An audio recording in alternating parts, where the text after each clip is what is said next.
That would be great. And otherwise, your organization. Tom Krause, co-chairman of the Lowry Lf CAG and Thunderbird Estates. And if you need an agenda or meeting notes from last month, just holler and I'll bring them over to you. Councilwoman, come sit at the table. Hi. I'm just here for a few minutes. That's fine. We're going to have you up early. Okay. Yeah. Okay. Switch out. Okay. So go ahead. This is Jennifer Harrison, EPA. Steve Huntingsland, CDM Smith. I'm a hydrogeologist working for WDSs. Steve Richter, Waste Management, managed Lowry. I'm Amanda Duchesne. I'm a landfill supervisor with Waste Management. I'm Nicole Johnston. I'm the Aurora City Council member for Ward 2. We're in Ward 2 right now. I wanted to get here a few minutes early, but I'm recovering from the orthodontist with 3 kids who need braces. I'm getting the quote for that. And then I have a meeting at 6:30, so yes, I'll speak for a few intros. I'm Don Langley, a citizen of Aurora. I'm Maggie Brash. I'm with the CAG. Richard Murphy Reader, Creek. CAG Sorry. member, Thunderbird Estates. Lonnie Reader, Chair, Thunderbird Estates. Bill Fryer, CAG technical advisor. Tom Butts, Tri-County Health Department. Keith Homersham, Tri-County Health Department. Diddy Key with the Lowry Trust. Jeff Baker, Arapahoe County Commissioner, District 3, which we're in right now. Oh, nice to have you. Yes. Jan Yeckes, Arapahoe County Planning. Lee Pavanka, State Health Department. Lynn Robio Wagner, Tri-County Health Department. I'm Diane McMillan. I'm with Tetra Tech. I'm a contractor for EPA, and I'm a chemical engineer. Sarah Teschner with EPA, hydrogeologist.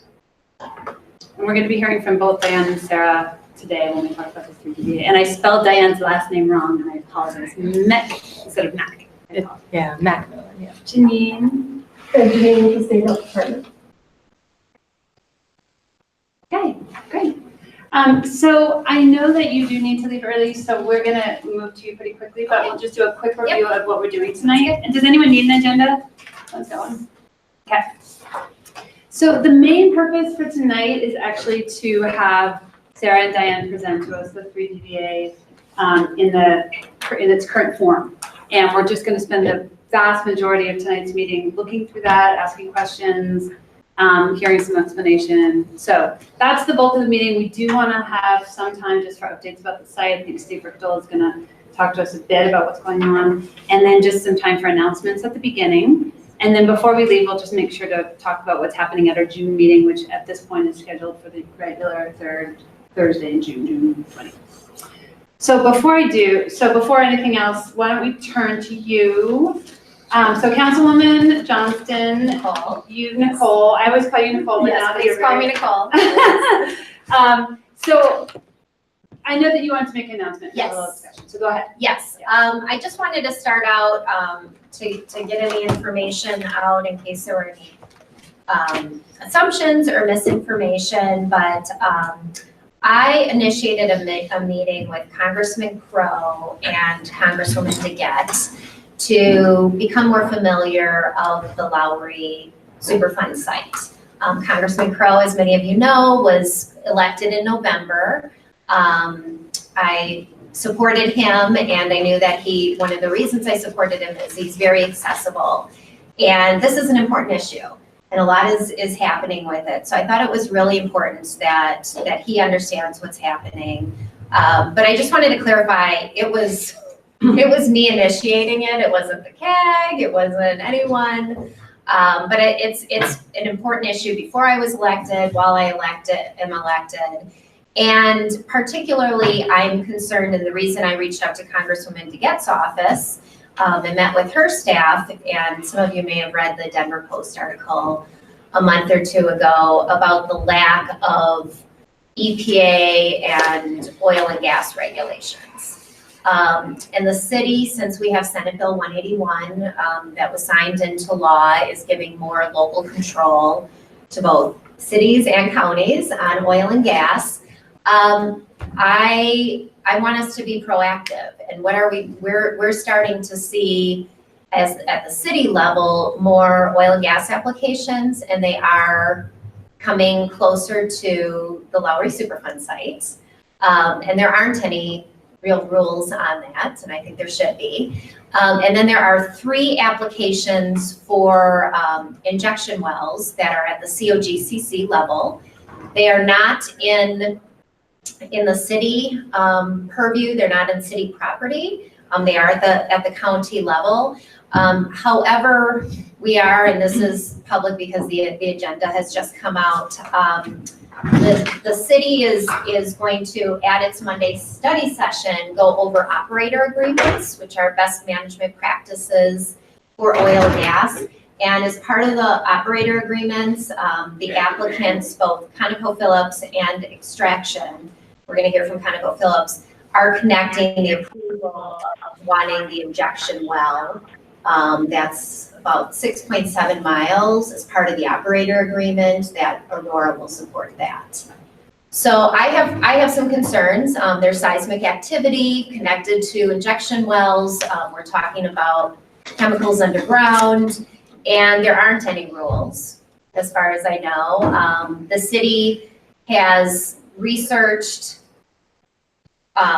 its issues of our infrastructure in the Aurora Reservoir, but we haven't really, as far as I know, and I don't want to put Karen on the spot because I've talked to our director, Marshall Brown, but we need to hear from the CDPHE, EPA, Denver Waste Management, how you all feel about an injection well in the proximity of the Lowry Superfund site. So that's a concern of mine, and I just wanted to be open and transparent and let you all know that I have reached out because sometimes we're limited on what we can do, city, county, state, and when it comes to the EPA, if there is some congressional oversight, Congressman DeGette does sit on the committee that oversees EPA rules, regulations, so that's important that she knows what's happening, and she had written a letter about being concerned of oil and gas emissions and a 90-day rule of the lack of regulations before EPA can step in on what's happening. So it's on her radar, but I thought I would say in a public forum why I had reached out to both of them, and they're following, and we're just getting more information at this point. Can I ask Questions or comments? Yes. I just had, you said there were 3 applications Yes. or 3 wells? 3 separate applications. Okay. I don't know if they've gotten to you yet. No, we only know about 1 Yes. for sure. Yes, there are 3 separate Okay. applications.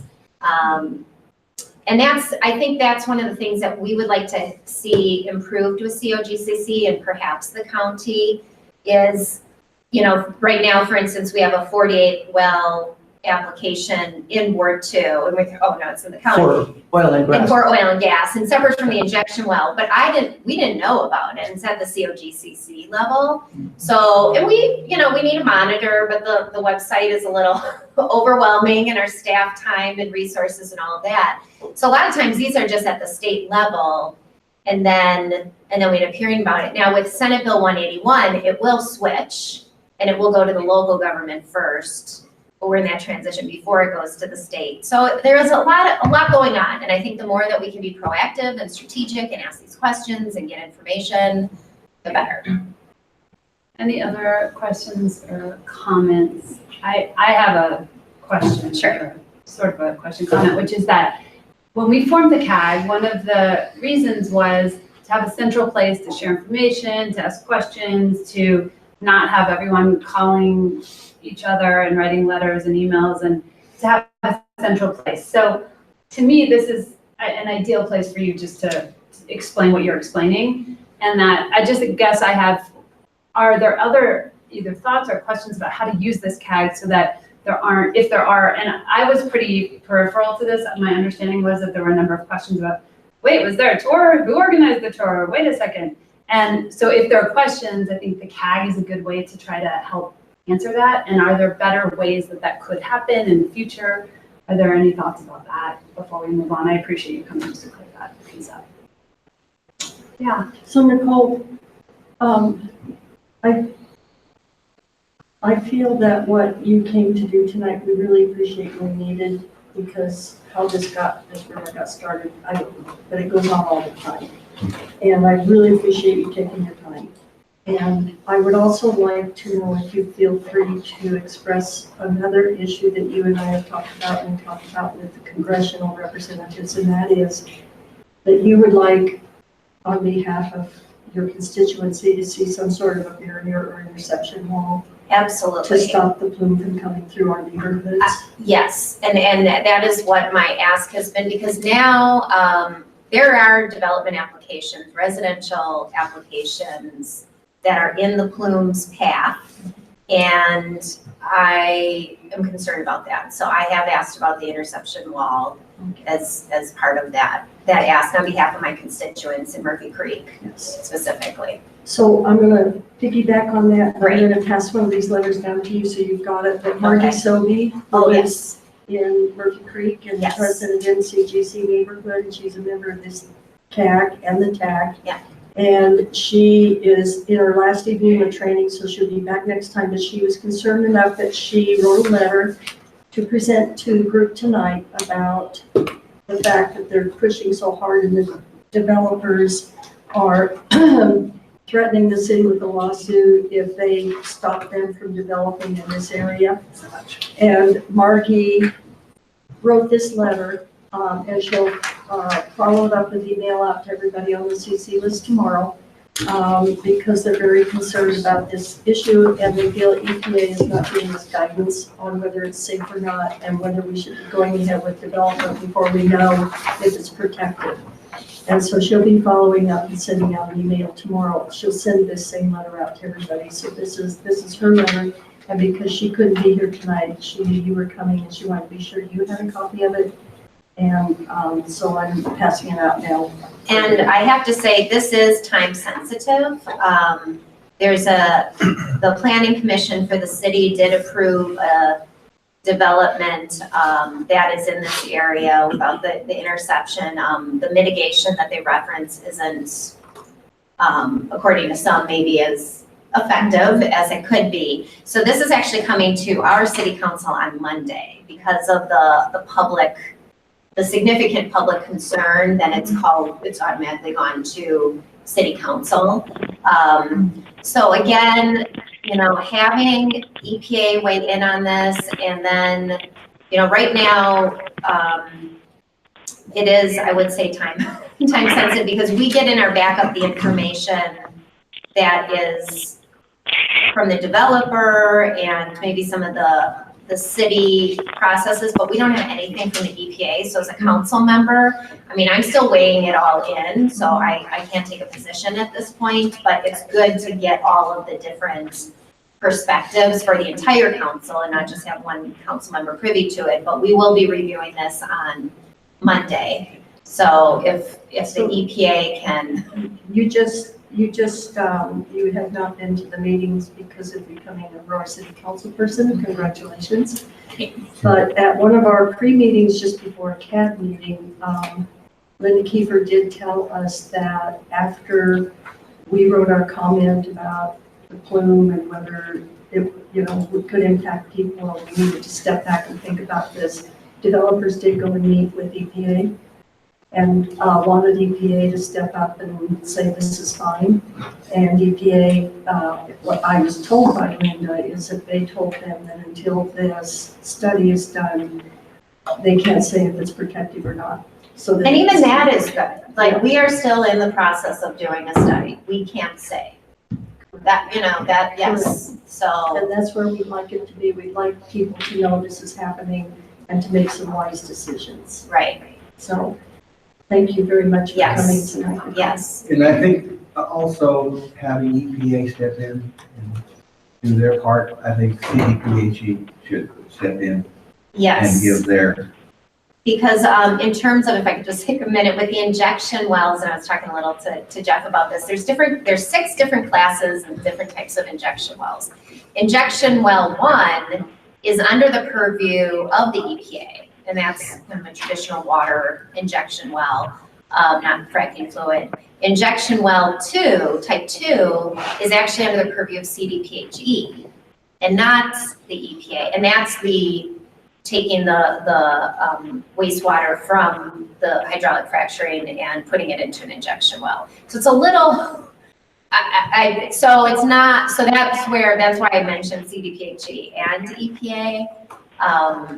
Having some sort of, even if we're reviewing, and Denver Waste Management, you might all have some opinions too, if you want to have, you know, an injection well within that proximity. So I just don't know if all the stakeholders have been contacted for your feedback on this, and that doesn't always happen, so. Okay, and so you're saying this is time sensitive, you all are going to be talking about it on Monday? The one with this one that Ms. Sobey passed out is Monday, and actually for the city council, we're doing a study session Monday, but I anticipate the operator agreements will probably get approval to move to the June 3rd council meeting, and that's where the injection wells will be tied, the injection well, singular, will be tied to the operator agreements if the council approves that. Okay. So. Thank you. Okay, thanks. I'm on to my next Okay. 6:30 meeting. I'm sorry to leave. Okay, thanks. And I have this electronic. And also we had Doug, I saw you all walked in. You want to give a quick round of intros? Do you want to do quick introductions? And you can join the table if you all want. Yeah. I'm Danielle Whitehouse. I'm with the city of Aurora. Great. Yeah, grab a chair and we'll make room. Doug, do you want to stay? I'm Doug Jamison with CDPHE. Do you want to sit where you're sitting or you want to? This is good. Yeah. It's fun to sit in the back of the room, huh? You can heckle. I've always been a back. Okay, so, Steve, Mitchell was going to share with us just a sort of update from the site, before we get into the heart of the 3DBA discussion. So, is there anything else, first of all, in terms of announcements that I missed? I'm sorry, Steve, yeah, go ahead. I'm sorry, I would just like to I'm just confused about why this happened. Why Amelia Piggott got a call from Waste Management Secretaries. And why it was thought that we organized a meeting with the CAG and took us all on a tour. I'm just really confused, and this is what caused a lot of discourse among our groups. And as Nicole said, she planned it, she put it together, she asked me to go because she isn't really good on technical issues. And I went with her. It wasn't a CAG meeting, it was an education source for both Jason Crow and Diana Gadet. And so is there anybody that can help us understand why Lee was accused of, I'm sorry, I know I'm not supposed to set this up, but it's what happened. Can I ask a question? Yeah. Did you go on site? Did I go on site? No. That's where the confusion came. Because when we heard that there was a tour of the site, we have safety concerns. Oh. And there are legal agreements between EPA, CPHE, and us that talk about site access. That's why my attorney called the state's attorney to find out what the heck was going on. We too only heard it through rumor, and all we were doing was fact finding. Okay. And until tonight, that's the first I've heard And I might add, where it was initiated. and when did it happen? It happened the 24th, correct? Which one? The tour. That's what's listed on Congressman Crow's that he went on the 24th. Yes. So we have the CAG the 25th, and I think that would have been a good time to share. Sure. That the event occurred. And I think that would have cleared up a lot of things. So that actually But was this one of, wasn't a CAG activity, No, I'm but- sorry. but this is one thing I was gonna ask, and even suggest, or ask if it's something that would be helpful, that if there are things that are happening involving Lowry, whether it's something that any of you are involved in, or articles, or if this is a good time, I mean, granted, it may not have risen in your mind to something that should be shared at the CAG, but I guess that's one of my questions is going forward, are those the kinds of things that would be helpful to raise, even if it doesn't directly impact? So are you, I don't know, I don't know your name there. He's with this. JD. You're with Blueprint? Okay, so my question to you is then, should we have Bonnie continually advise everybody of her agenda, whether it's talking with friends about the site, whether it's answering questions a person that lives over there, does she need to let everybody know what I she's think gonna it's do? Steve highlighted. What date she's gonna do? So I think it's Steve Come on. highlighted, it was going onto the site and there were safety. No, but I'm concerns, asking and that you, was the I'm process. asking you. And I shared my answer. Well, what's it, but should she do that? Yes, if she's gonna come on site, we need to know about it because there are big trucks rolling. And I don't want anybody to. Right, no, I could buy that one. So, but there's two things. One that, Richard, that you're bringing up, which I think is kind of a rhetorical question, but I guess my question is, I think it's probably not realistic, right, for us to have the CAG be some time for everyone to report every single thing they've heard about Lowry or every conversation. Like, no one wants that. There's no reason for that. But I wonder if there's some distinguishing features about whether there's public officials or newspapers or things that are gonna be of interest to the. Well, I guess different from my perspective as the community involvement coordinator, I will get, my job, part of my job is to try and brief my leadership when there is elected officials or media interested in one of my sites. So I was certainly curious, I learned from the state that there had been a tour or meeting or whatever.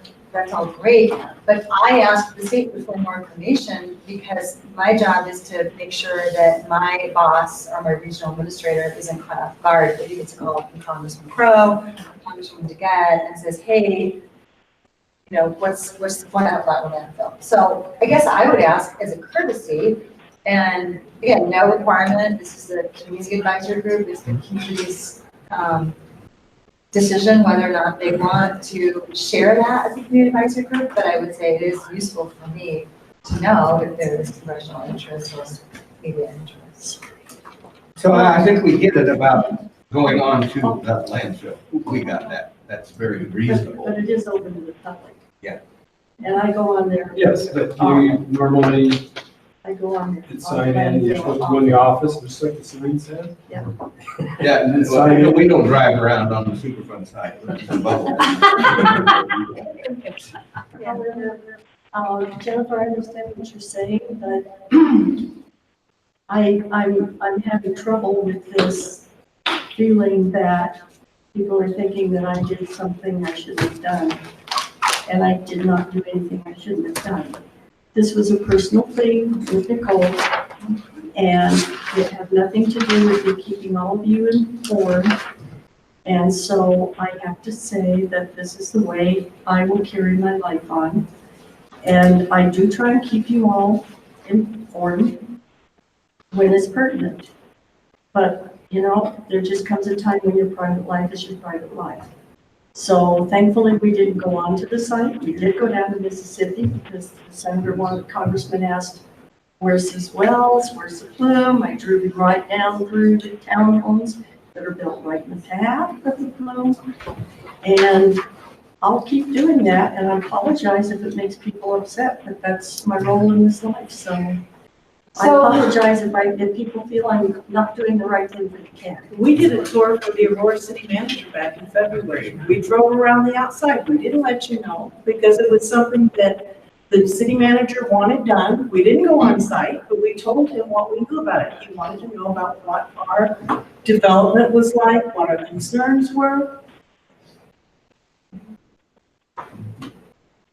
So what I'm a couple of things that I'm hearing. One is that I think it's really clear that from my perspective, as facilitator of the CAG, we never had any ground rules about this. It's not like there was something you did wrong by not doing. So we don't have that agreement. I think, you know, there's no reason to have thought that that was something that was supposed to happen. So, but what I'm hearing, like he said, you know, wasn't the CAG meeting on this date? We didn't should do this the next day. I know. So I'm just, it does, and it did. Yeah. And from my perspective, you know, I hear what you're saying, and you didn't have those ground rules. So, but going forward, what I'm also hearing is a request, which folks can consider. They don't have to come to any kind of agreement, but a request, at least from you at EPA, to keep you informed because it helps you do your job. So when there are things like when public officials are alerted about this later in the media. So I think that's a request, and we can decide to make that an agreement. We can make that just a courtesy, or we can just sort of have it be a request that's out there and know that that's something that matters in general. Yes. I think that if that's true, then we need a two-way street. When EPA decides they want to go to the city of Aurora and Or the WSBs, Or the- we want to know. that What's kind of about the meetings? I mean, because those are public officials. So you're saying also likewise that you would request, I see some nodding over there, this idea that when, if the agencies or work settlement defendants are also requesting meetings with public officials, that be something where they can be briefed. That would be That would be great. a request. You know, Because we did find out that WSD met with the new city manager. So we followed up and met with him too. But we weren't necessarily told that was going to happen. Nobody told us until afterwards, and he told us when we were at the meeting that they'd come up and told them that they're monitoring, so. This sounds like German. Well, Everybody, I think do what? if folks have anything to say about this, I think it's something to at least chew on. I will say that my sense is that this is sort of a proxy for trust, building, that when there's transparency about, hey, by the way, you may hear from so-and-so, we talked to them, or the newspaper, or we met with the city council manager. Well, we're in the middle of doing community involvement interviews, and I'm looking over here at the commissioner, and he's going, oh, are you guilty?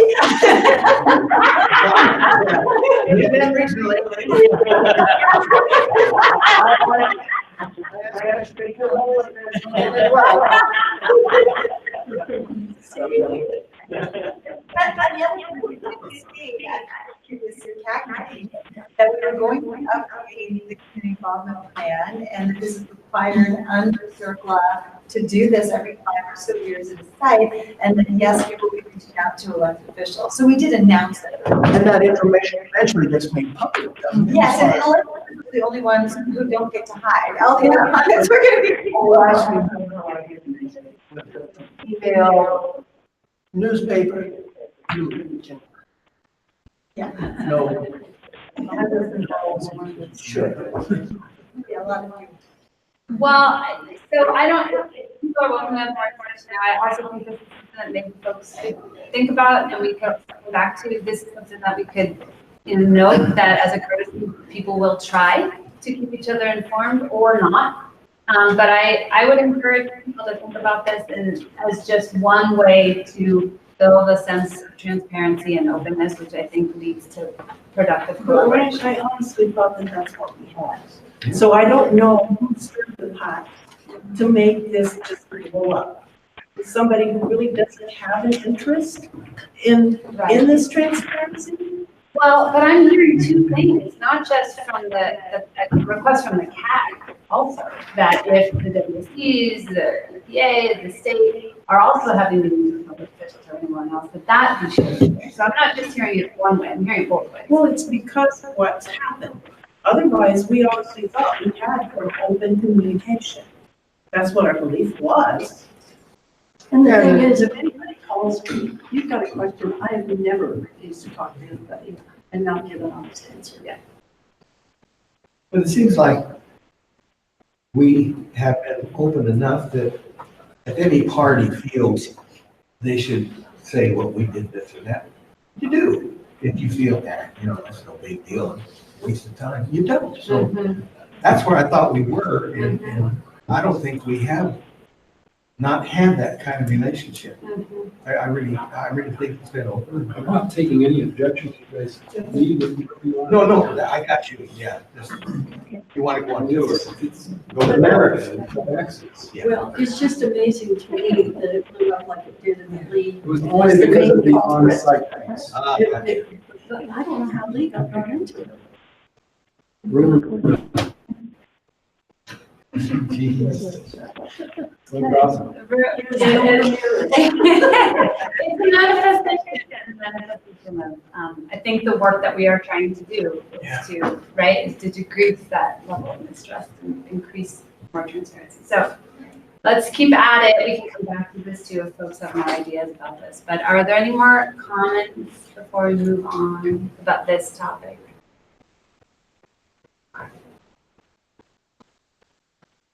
So we did want to take a moment just to have some updates about what's going on in the last month at the site, and then we're gonna move to our discussion.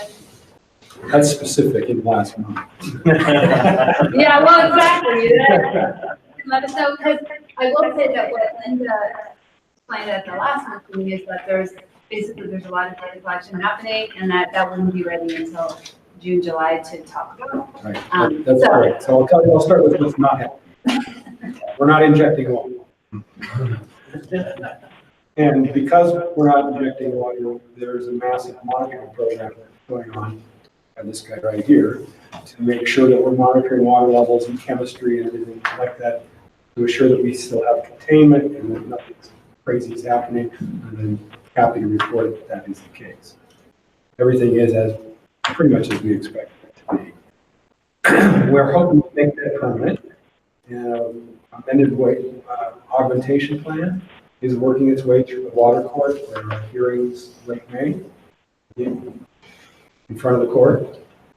And as Brian mentioned, that the quote-unquote pilot test will end in June, and the final report will come out July-ish. Right. The pipeline is it's being used, and we have an amended permit from Metro to pump more water if EPA wants us to pump more water. That's that. The other big piece from the 5-year review are these capture zone analysis. There is a work group that has been formed and is working and meeting quite frequently to get that done. There are some preliminary steps that need to happen.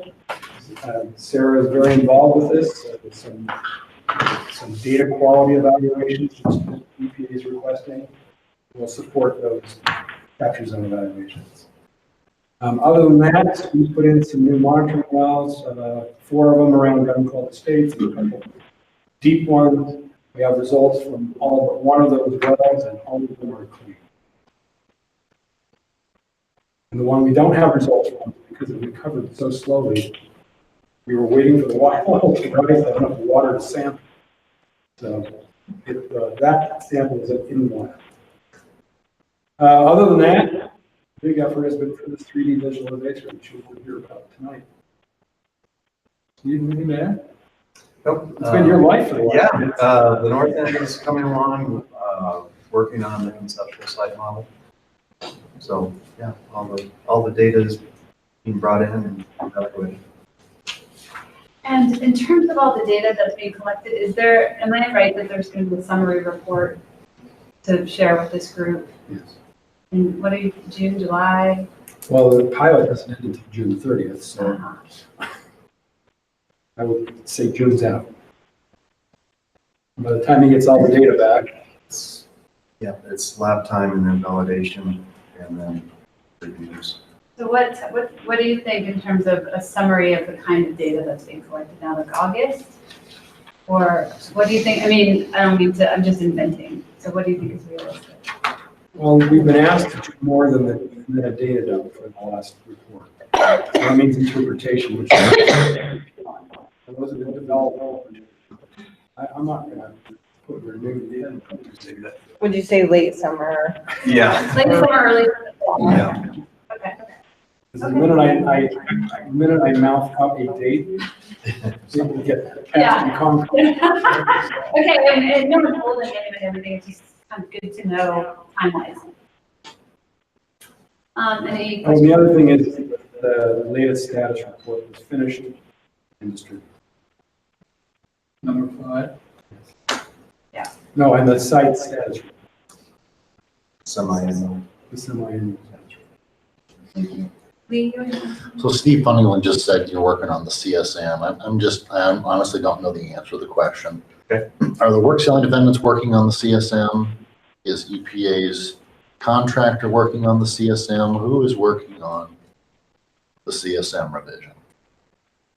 Well, at the north end, I'm definitely working on that conceptual model. So off-site conceptual site model. Right, and so that's what we've decided to tackle first, and then the site, the actual Superfund site, will be tackled after that. And yeah, we are discussing amongst the group The reason I asked is 'cause the last time that was mentioned was during a meeting with the work selling defendants and EPA, and it was in the schedule that the work selling defendants were working on the off-site CSM. And I asked EPA directly, what is this about the work selling defendants working on the off-site CSM? And I was told that's just a misunderstanding. So, Let me back up, please. So when I say the conceptual site model for the north end, that's really the north end report that, we have the new monitoring wells that we've done, borehole hydraulics. So maybe it's a monitoring report, not a conceptual site model. Well, but if you remember, the work plan did have the understanding of the conceptual site model for the north end. So to answer those questions that are in that work plan, yes, there will be a rollout of what we believe.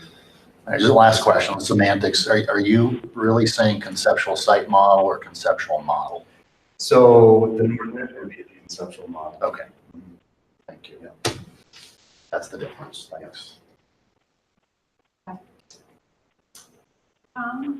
When is report number 5 come out for the pilot test for cessation of potable water injection?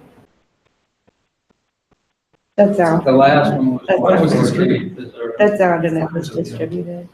That came out? It's already out, I think. Well, I think I saw it right recently.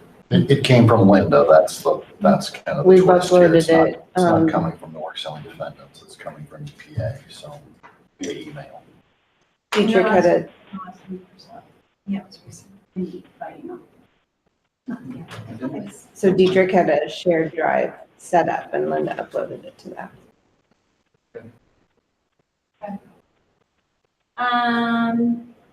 Anything else? Questions, comments? Just a quick question on Steve. Could you clarify what you mean by if we have to start using more water? What does that mean?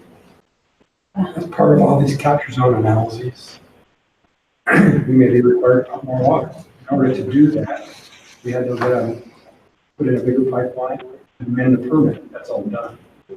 Gotcha. We're waiting, we have to finish these evaluations and they need to come to a conclusion. The conclusion is pump more water or put walls in Murphy Creek, something, whatever the decisions are. So pump more water through the treatment system. Correct. The metro, Correct. not. Oh, yeah. Right. Absolutely. You see, that's where it was confusing. Yeah, I'm sorry. Injection or The what? goal is to never inject. Thanks for clarifying that. Any other clarification, anything that you feel like you should know but you don't understand? Yes. Right, this is the time. Okay. All right. Okay, well, I think we're then ready to move to the work session part. And just to clarify or confirm, we're reporting on for the presentation still, right? If that's okay, and then just taking the recording off once we go to discussion. Does that still work? You're asking me? Yeah. I don't make that. Well, can you leave it? I think that was that is part of our protocol. I just wanted to confirm that that's, just leave the recording going. And then Diane and Sarah, do you want to sort of frame what it is that you're, okay, and what you anticipate in terms of format for the discussion would be great too. So Ryan, I'm just going to reiterate your question and direct it to the CAG. Do you want to record the whole thing or do you just want to record part of it? That's the question for the CAG.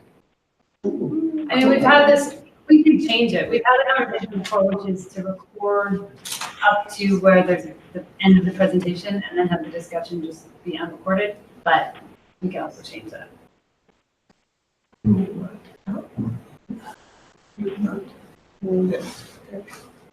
But then we need to just get everyone's agreement because that was, oh, hi, Sonia. I didn't even see you up there. Hi, Sonia. Your hand is up, but can you introduce yourself real quick? Thank you. You want to come sit at the table? Especially if you have a question.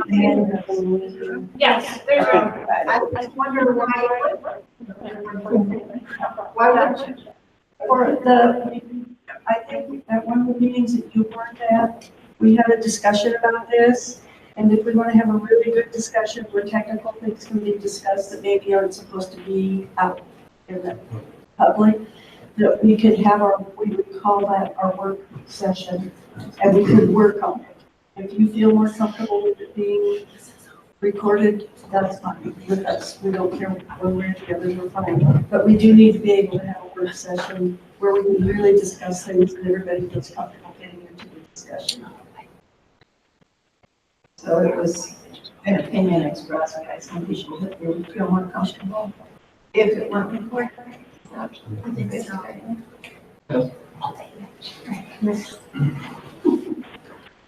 And that included some of the citizen group.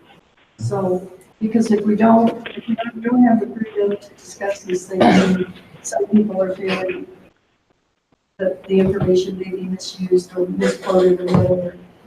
We'd like to have a work session where we can really talk it over. And we've been getting to that quite a bit lately, so. Yeah. But that was the decision. And if you prefer, then we record it. Then I said we record it. That would just be my opinion. If it's working that well, then yeah.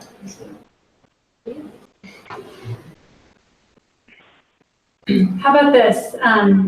I think like any other agreement we have on the CAG, any other part of our bylaws, any part of the way we operate, it's all up for grabs at any point. We can change if something else works better. So I think especially because you all on the CAG have your own study sessions where you can talk about, why don't you mull it over, see if it still works?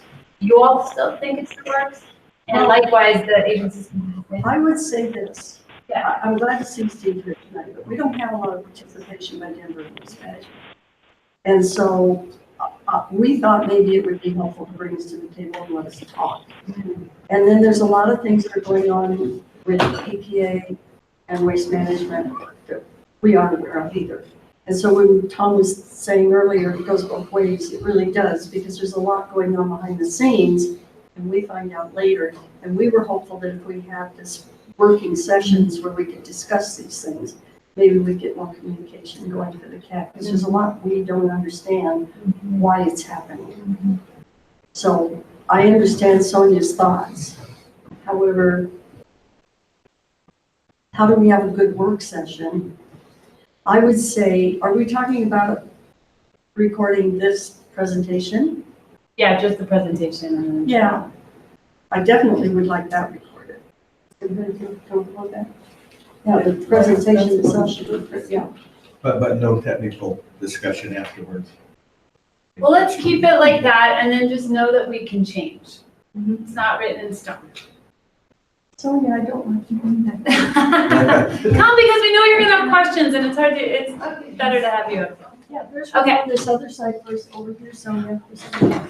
All right, so having done that prelim discussion, how do we turn to you again?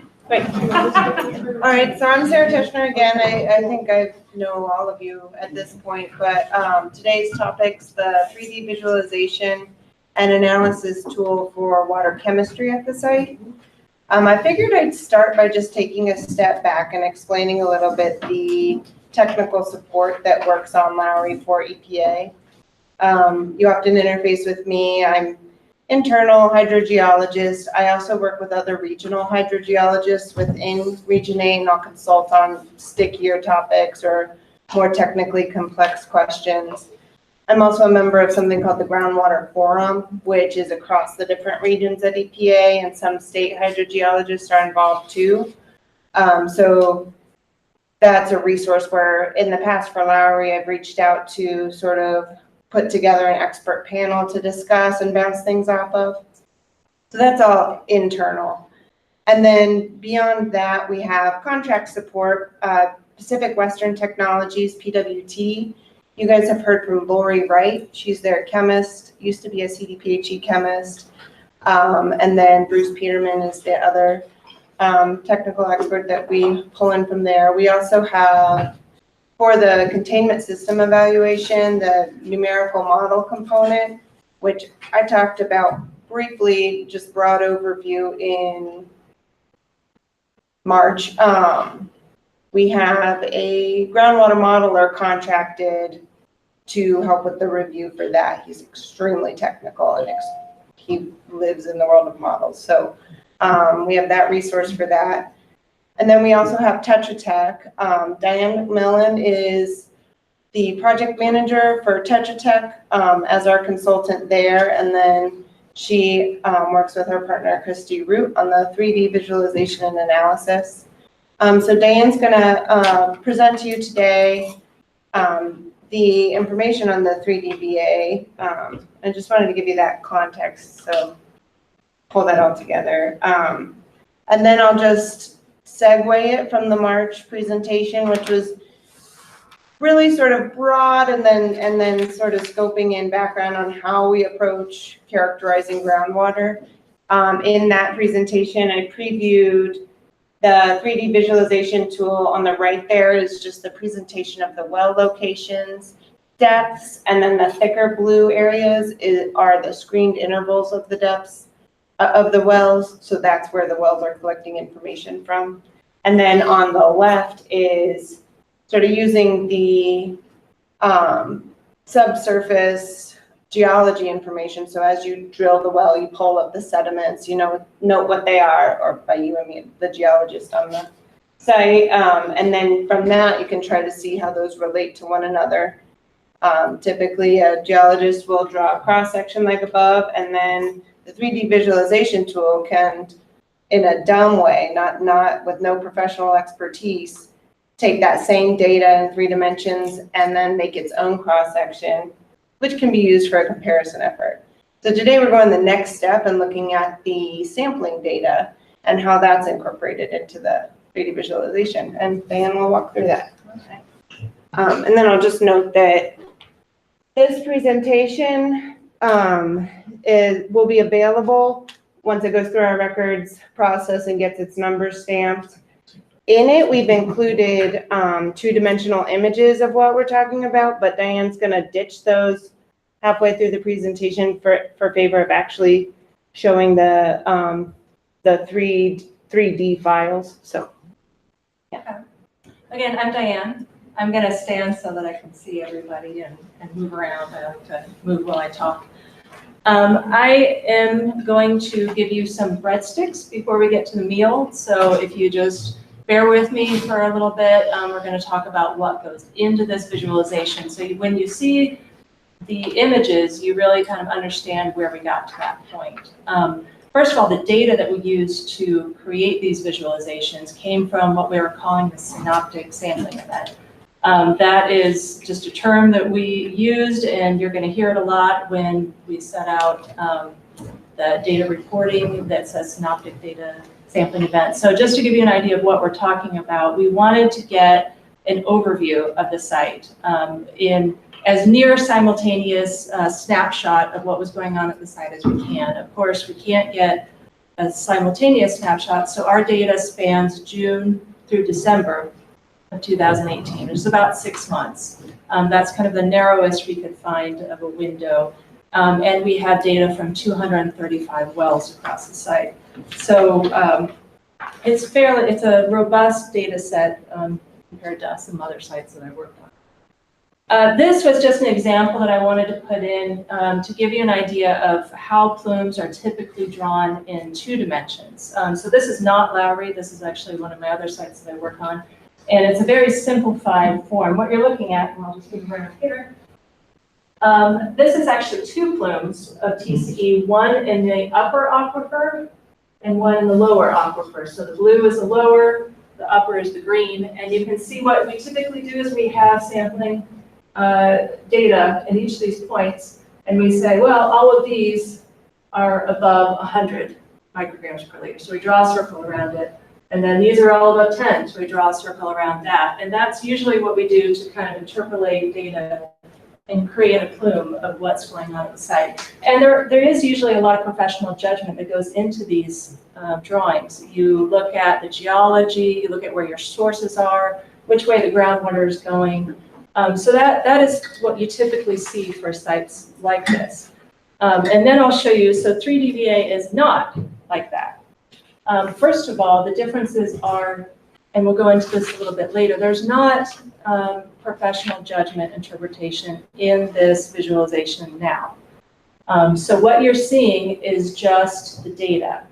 And you can see that as we look at it in 3 dimensions, we can look at different color gradations to show different concentrations. We can tilt it sideways and look at it from the side. We can even look from underneath.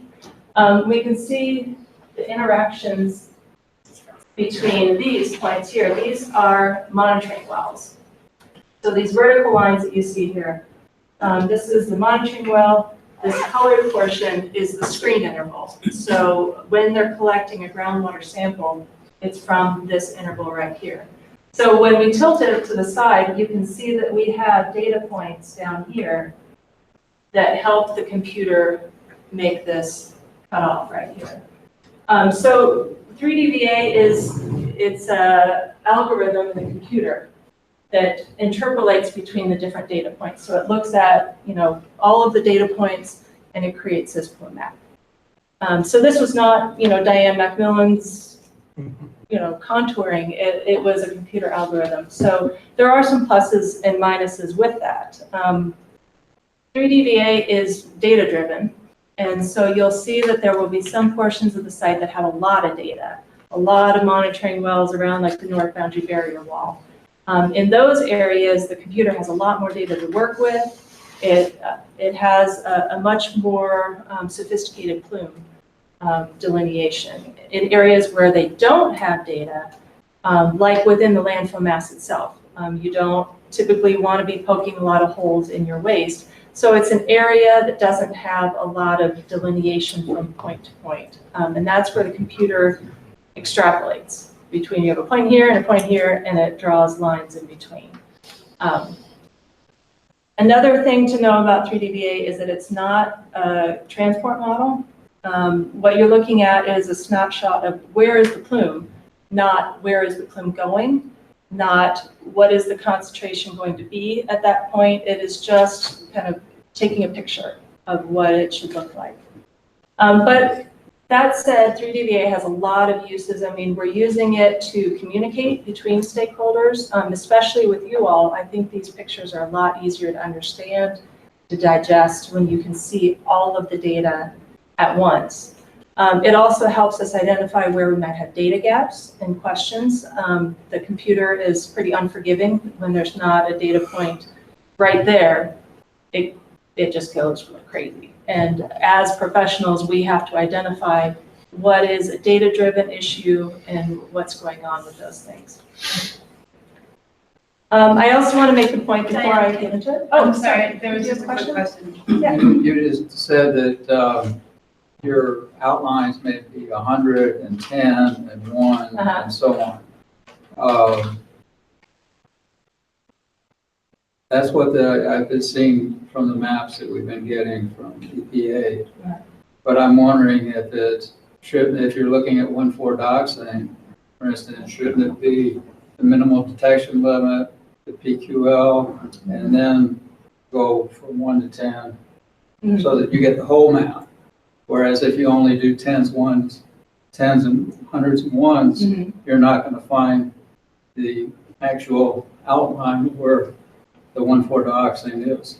Definitely, yeah, and I think you'll see when I get into the file that we can manipulate and move, I can make this point a little bit clearer, but the outline that you're seeing here is to 0.9. So this, the green, and the other ones I'll show a legend. This was just up here as kind of a difference of what you see 2D versus 3D.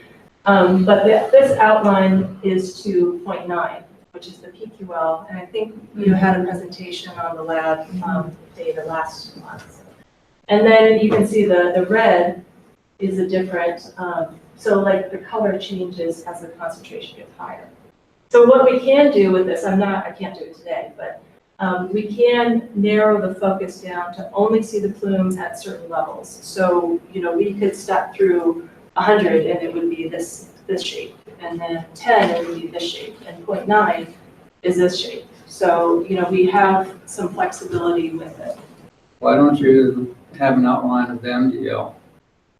Well, that is an interesting question and also brings up some technical issues with lab qualification. And I think that that is a very robust subject because anything below the PQL is an estimated concentration. But it's still present. It Between the is. MDL It and is. the PQL, there's no question that it's still present. That gets into a bit of a gray area, and I think that may be something that we would punt to somebody that really can get into the minutia of it. I don't know if we really want to. So we anticipated that this topic would sort of be present on people's minds during this presentation. I think for today, we're going to be looking at what we're going to be looking at, and we know that those questions about PQL, MDL, state standard, where those all fall into play, and how I'm EPA. not asking about, I'm not going into the controversy of whether it be 0.35 or 0.9. What I'm asking is to try to please define what the limit of the plume is, and that has to be the MDL, not the PQL, because the MDL is part of the 1,4 dioxide. I definitely understand your point. When we're delineating plumes at Superfund sites, that's generally not the approach, but I think that that's a bigger. It is according to the 2018 guidelines for evaluating pump and treat systems. They do should recommend that you go out to the MDL. So why aren't we doing that? Yeah, so I think if we want to note this as a topic to dive into, I think we can sort of get into that. I think it's outside of today's topic. Tom, can you help me understand, and again, this is, I know that you get it, and I think Sarah, you get it too, but why, so this isn't, you said I'm not getting into the controversies about what standard we should use. I'm asking, and can you phrase it so I can put it up here? Why aren't we? The minimal detection limit Right. is where you find the contaminant. That means the contaminant is present. And if you don't know what the boundary of that is, you don't know the boundary of your plume. And according to the 2018, if I'm wrong, I'm open to anybody who knows a lot more about this, correct? But according to 2018 guidelines for how you monitor a pump and treat system, they do go out to the MDL. So that's why I'm asking, why aren't we doing it? And I'll just note for Diane, she's been directed to visualize the plume at 0.9. So By who? by EPA. By you? So I'm not the project manager, but Or the project manager? So I'm noting it as a question and a concern. And I mean, it's something that, yeah. and it's not a topic that I think today we can bring everybody along on. And you're quoting a 2018 guidance that I'm not aware of, I Excuse think. me, it's 2008. You're still in. 2008, I'm sorry. You're still in your. Thank you. I've been gone for 3 weeks. And I'm still not back. Right, but I'm gonna note it because Which for the purpose of this presentation, we are making you've made certain assumptions that you're plugging in here. And you're asking for a stepping back question. For the bigger Okay, question. let's go forward. I'm stopping, I'm sorry. It's duly noted. So I have a question real quick. Can you do it at the MDL? Can it be done in the computer program? Well, I think you'll see when I go into the visualizations, we have the detections listed so like for each of these, and maybe I should get into it. So we'll be able to see the concentration that was detected, even if it was what we call J qualified, which is an estimated concentration with the method detection limit. But we don't typically interpolate the plume to that level. We can set any level we want in the program. It's just, I want to see the plume to 109 and we can do it. So yeah, it's possible, but I guess there are some larger technical issues that come up, so. Okay, just before, my last one, before we kind of get into looking at them, is making the distinction between visualizations and illustrations. So like I was saying with the 2D example, these visualizations that you're going to see are just the data, the way the computer sees the data. We don't add in historical data. We might have a well that's always been non-detect, but it wasn't included in this sampling event, and so we don't add that well, even though it might be consistent. Maybe it's always 10, but we didn't sample it during this sampling event, so we didn't add it in. It also does not show the influence of natural or engineered structures. So the slurry wall, for example, is an engineered structure that prohibits flow through it, but this program doesn't. We didn't input data that shows that there is a wall there. So you'll see some of the effects of the structures, like you'll see some of the effects of the north boundary barrier wall inherent in the data, but we did not add structures that might prohibit that flow. That would be more illustrations. And what we hope to do is when we work through this program that we can use 3DVA and add some of those things that we know, like the weathered, unweathered interface in the geology. And there are different geological units that impact the flow. We have not added that yet. Hopefully we will in the future, and you'll be able to see that. So just to make it a point, we will have on all of our visualizations, it'll say visualization. When we start adding in other data sets, it'll put illustration on it. So you'll be able to tell right away which one is which. I'm going to exit here. Give me just a minute so I can pull up. Where's the other folder now? I'm going to start with the 1,4-dioxane program and show you that plume. What you're going to be looking at is what we call a 4DIM. It's a 4-dimensional interactive model. I kind of call it like a PDF. So you have your Word document that you can type and change, and then you create a PDF of it, and it's stuck. So I can change, I can move it, I can manipulate it, I can zoom in and out, but I can't really manipulate the data behind it. So think of it like an interactive PDF. And also you'll have to excuse me because this is a new mouse pad, and I'm used to doing this at my computer, so it might be a little clunky.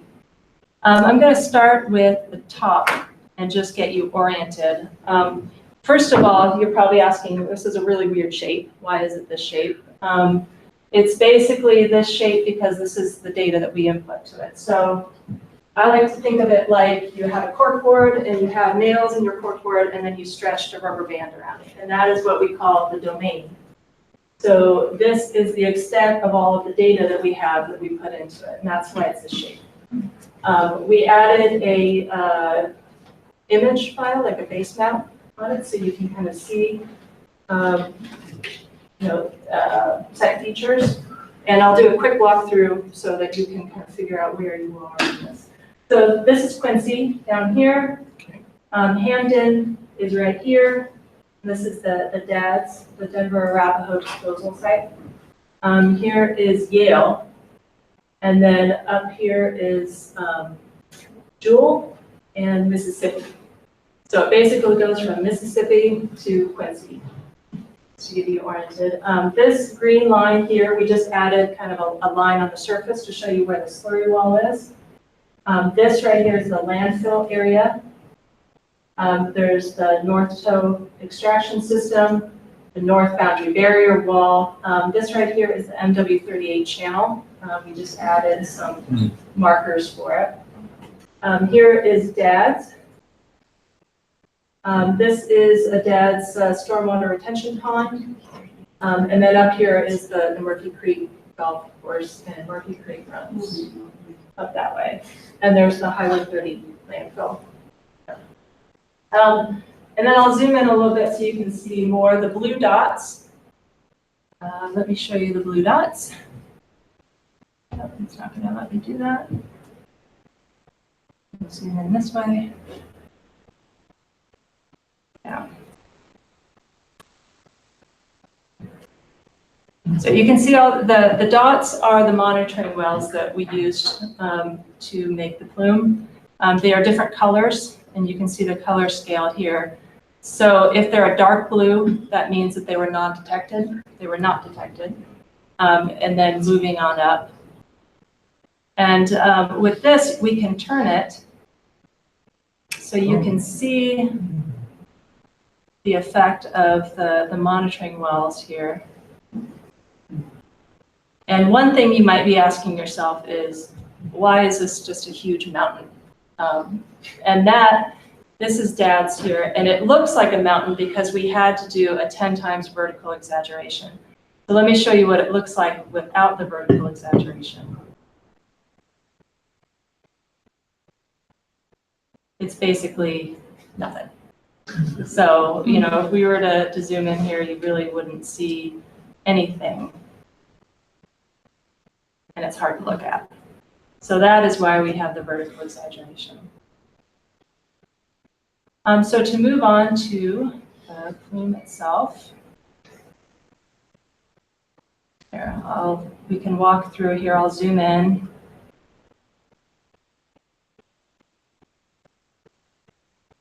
And this way, move down. We'll start kind of from south to north. And I'll give you some time just to kind of look at it and digest. If anybody has any questions on what you are supposed to be looking at, let me know. So again, this around here, slurry wall. These are the monitoring wells inside and outside of the slurry wall. In here, you can see we have this monitoring well here and this monitoring well here, but this is the landfill area. And that is okay. You know, we don't need a lot of data in this. This is a containment remedy. Like almost all landfills that I've ever worked on are containment remedies. That's actually the presumptive remedy for EPA, is that when you have a landfill, you assume that it's going to be a containment remedy. It's very rare that you would move it offsite and make another containment remedy someplace else. So really what we're focused on is a lot of the data that is around the landfill mass here, and then around these containment systems. So you can see the concentrations here around the North Toe extraction system. And there's a higher concentration of 1,4-dioxane between the North Toe and the North Boundary Barrier Wall. You can see MW38 sand channel in the extraction system. That's over here. I'll just keep walking up. Stop me if there's something you want to stop. Well, can I have you, I'm sorry, can I have you go back down? Because there were monitoring wells south of Quincy too. Did I see those two blue dots? Yeah, these are the background wells. They were used mostly for our hydrogeologic kind of interpretation, so that we have a lead up. So we can see the groundwater coming onto the site. Control sample. Yeah, I mean, we needed something back because you can't start just at the unit. Okay. You gotta start out. So Thank you. yeah, but good eye. Yes. I have a question for you. Based on that, are all the wells that were south of Quincy, are those closed now? The old ones, because they found TCE south in the southwest over on the farmer's land in there a few years back. Are those wells used anymore? Or are they closed? Do we know what's happening there? I'm not sure I know which wells you're specifically talking about. These 3 background wells are active because they were sampled and monitored recently. So I don't know if those were the ones you were referencing, but they are blue. So in this sampling event, nothing was detected. Okay, that's interesting. Maybe at some time I could get a better look at what the numbers are and things, because that at that time they felt that there was a mound on this corner by Quincy, and there was a mound, and that some of the chemicals were sliding down and across Quincy and over into the farmer's land over there. And they tested and found TCE. It was the state that did that years ago when Joe Branca and Chris Sutton were still with the health department. And so it would be interesting to see if these wells are any similar, if there's one of the old ones, if the old ones have been plugged. Well, this is 1,4-dioxane, so I don't know TCE, but if I recall, these particular wells didn't have a detection of No. TCE, but they may not have been the wells that you're referencing. I'm I don't understanding know. you. It's the first time I thought about this, Yeah. when you say you have a background there with these wells. And so I'm just, maybe at some point I could find out if new wells were drilled and if the old ones have been sealed and what's happening with that. Okay. Bonnie, are you asking for, are you sort of thinking out loud about you going to look at something, or are you asking for data? I'm not sure. Okay. Because this is a brand new thought. Yeah, to me. I exactly. haven't thought about this in years, but I do remember they found TCE over there. Okay. And so I would just like to know about these wells. Were they drilled new for this purpose? Yeah. And what happened with the old wells? Have they been sealed or not? Or, you know. I don't know about the old wells. I don't even know what you're talking about. I've never heard that before. But the wells that were sampled were put in probably 10, 15 years ago. Well, those two, The quote unquote background well. Yeah. Okay. Okay. Thank you. Okay. Okay. Did somebody else have a question too about? I guess, how are you figuring out these lines on the side when all your wells are in the middle? Well, there are wells on the outside. So part of the identification of the synoptic sampling event was identifying wells that would bound the plume. So if we had a data gap, those were one of the ones that we looked at and said, well, hey, we should really sample this one so that we have data that says the plume is this shape. So we started a couple of years ago looking at like data from 2006, and we looked at data from 2013, and we looked at data from 2015 and 16, and that informed the wells that we chose for the synoptic data set. So you're not showing the wells on the outside, but the computer is using it to make that line that you're doing at the very outside of the plume. Well, I guess I'm not sure what you're talking about, because there are these wells here. But did you mean like No, I'm here, talking about up all here? the way out to where you have the cover line, between the white and the gray. You're talking here? Here, Yes. here? Oh, yeah, that, I guess maybe that's the confusion. Is that this right here, this color, this is just the aerial photo that we put on it. So this is the domain, and then everything kind of outside is nothing. The plume itself is this delineation. So we have these wells here, which are all non-detected, and there's no, the computer delineation here is showing that there's not any plume right here. The plume is this blob right here. And then everything this is just, the color is just the aerial photography that, we use to kind of give you a reference point. So when you mean that non-detect is below the PQL, Yes. so you can't really say that's non-detect. That, and again, that gets into, a larger discussion on how you develop the method detection limit, how you use the instrumentation detection limit, and how you develop PQL. So that is Non-detect using the PQ.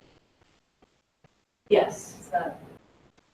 But that assumption. But it is possible to detect below the PQL but above the MDL, but then it's always flagged as an estimated concentration. That's kind of the short answer. So when you're making a plume map based on the magnitude of the concentration data, you wouldn't use estimated data with qualified data. I think it's semantics again. To say it's non-detect is not accurate. You could use the right. It's below that below would help 0.9. a lot. Yeah, it's a term, it's a scientific term of art. Although, are all those blues outside, so the plume is visualized to below 0.9, but like one of your previous slides had the detection Yeah. levels. Yeah, it has, I can show you the data itself. Here, this one might be easier. It gets really messy when we put all the labels on, unless I really zoom in. to it. It's gonna,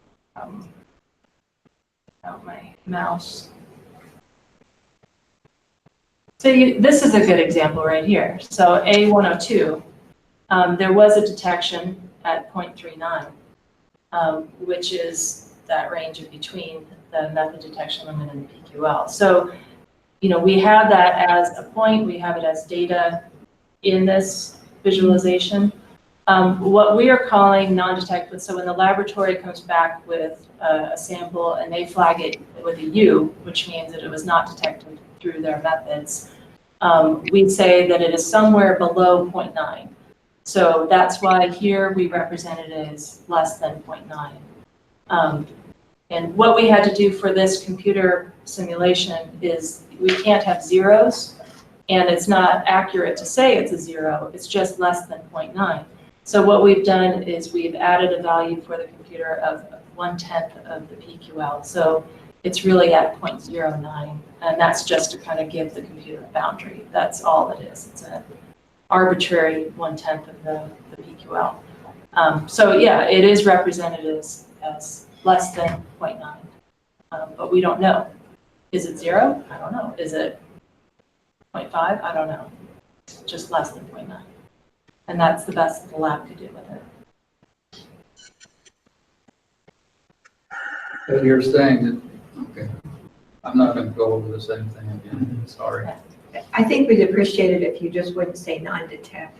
I think you were very accurate. That was very good. Yeah. So that's, yeah, stick with that story. I'm sorry. It's just, to me, like these things, the technical things mean certain things, and I think when you're in the industry for a long time, you just kind of gloss over it and call it, oh, it's non-detect, and everybody knows what that is. But yeah, I will be less than 0.9.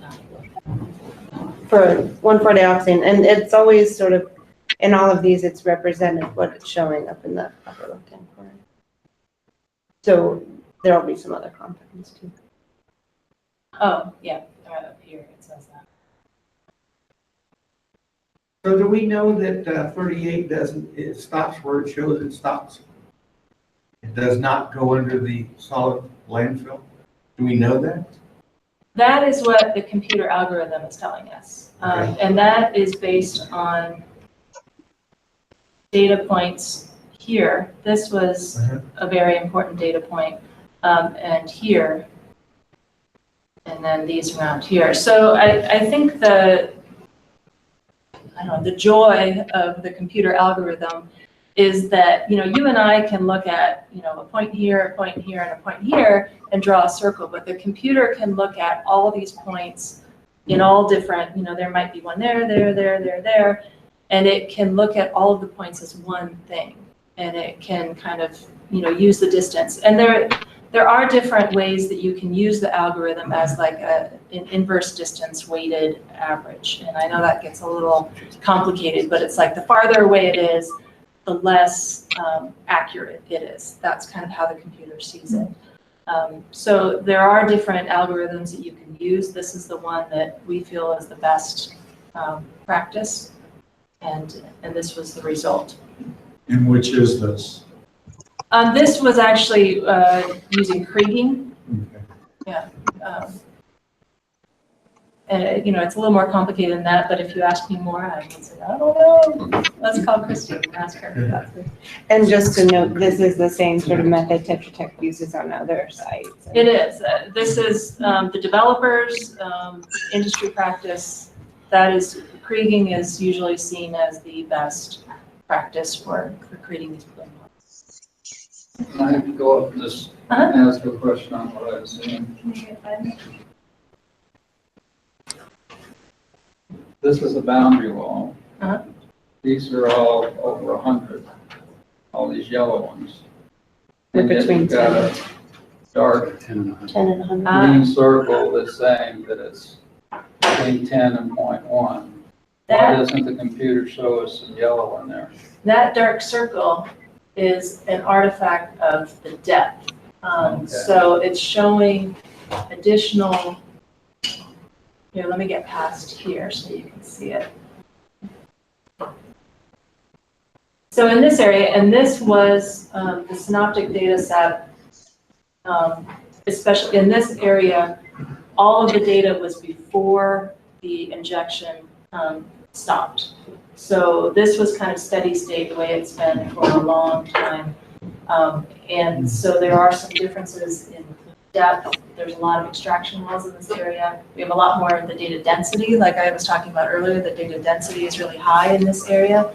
So the plume has a lot more variation right around here, because there's a lot going on in this small North Boundary Barrier Wall area.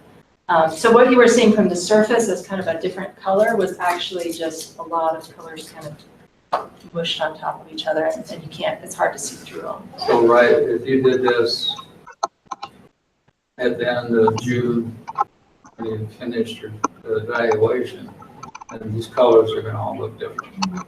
I assume they will be, based on what I've seen of the post-cessation data.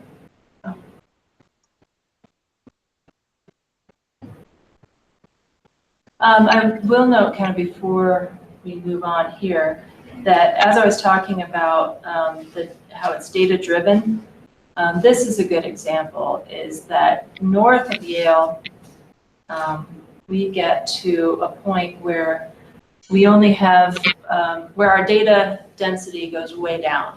So we have a few wells that were installed here recently.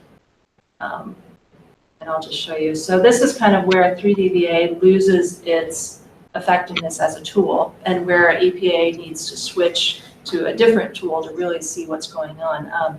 When we only have 2 wells here and a well here and a couple wells up here, the data density is not sufficient for the computer to draw lines around the plume. So if the computer just had its way, it would be like just massive blob because it just doesn't know any better. So that is why we cut it off at Yale. And what you're seeing here is just a surface drawing that we added, kind of depicting the latest plume delineation based on the SSR.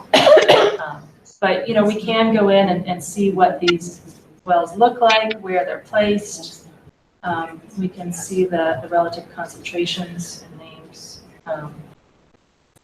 So if there's any of that you would want to look at, you can see and get a good view of it. There. Is there anything I missed? Should I move on to the other? So the message you're not hearing from that absence of data is that we have data gaps. You're not saying these are data gaps? Well, I think that it's part of the North End investigation, and that's what they're doing now, is investigating that. I'm saying for this tool to be effective, we don't have the lateral data, which means like sideways. And so this tool is not right for the North End investigation. But if you And part of that, Lee, is because of the time period that they constrain the data to. Yeah, which is a constraint that probably is unnecessary, but I understand why that's happening, but it's not necessarily a good thing. So to say we can only use synchronous data assumes that the plume is moving so fast that we can't possibly understand it using data from multiple years, and I just disagree with that. So, and I always have, but I'm losing that argument too. So We'll have that discussion perhaps. We're missing a lot of some more synopsis. Yeah, there's big chunks that we're missing by going with that constraint. So I agree with you. But you could do multiple visualizations of different types. Absolutely, Bill. Overlay them and look at an evolution. Absolutely. But if concentrations are stable over a long period of time, she said, she said, they're not putting in ghost data. No, I'm saying use the real But data, if you could. but do multiple time periods. So Diane, Historical time periods, and then you can overlay it. Diane alluded to that before, as Tetra Tech looked at being able to do visualizations with data sets from the past. Yeah. But there's not the data density of well samples. Yeah. So Gotta they, work with they- what you've got. Right, they yes. didn't work out. That was But it. it would be a way at getting it at least consistent.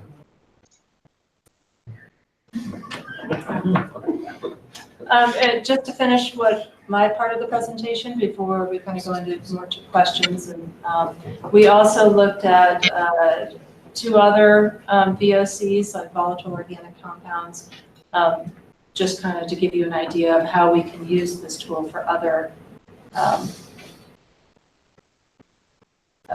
chemicals as well. So I chose PCE because, or tetrachloroethene, because it was listed as a contaminant of concern in the ROD, and also there was enough data density, there were enough detections or non-detections in order to show an interesting plume. So this is PCE at 5, which is the performance standard.